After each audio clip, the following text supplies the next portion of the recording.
Well, we're here on Park Lane in London. It's home to some of the world's finest hotels. I'm here to talk to Intercontinental Hotels Group CEO Richard Solomons. We're going to talk to Richard a little bit about the Intercontinental brand, where the company's going forward, and we're going to do it here in one of the hotel's top suites.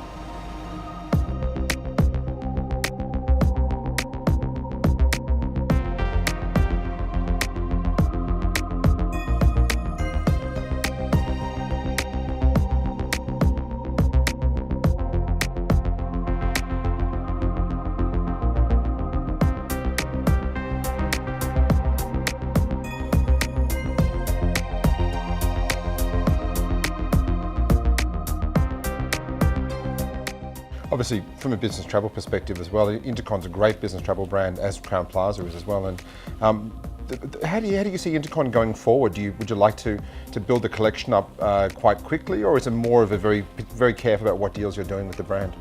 Yeah, well, as you say, great business brands. In fact, they both recently won a series of awards, which we like. We tell ourselves how good we are. It's quite nice when external people say the same. But yeah, Intercontinental is the largest luxury brand in the world, and it's not all about being big, but actually it does reflect that it meets the needs of travellers around the world, not just business, but we're really growing fast, our resort business, particularly out in Asia, Greater China, but also other parts of Asia.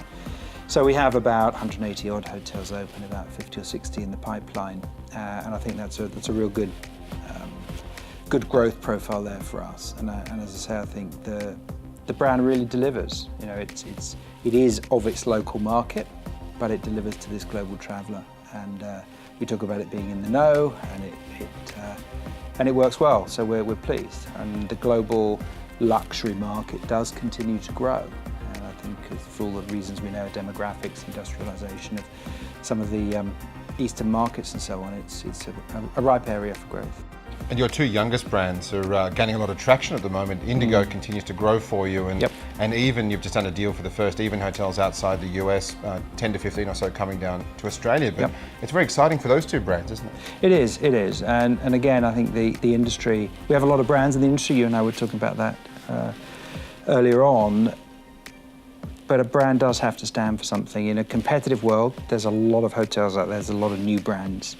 There's intermediaries who want to stand between us and our guests, and therefore your brands have to truly stand for something. And so when we launch a brand, it's really carefully researched, it's really carefully piloted, and even we launched in the US, mid-market wellness, consumer satisfaction has been incredible. I mean, it's literally number one and number two in pretty much in every market. So now's the time. We've proven that point.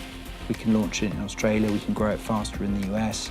And as you say, Indigo, great growth profile. Holiday Hotels in China, again, a different brand targeted to Chinese guests.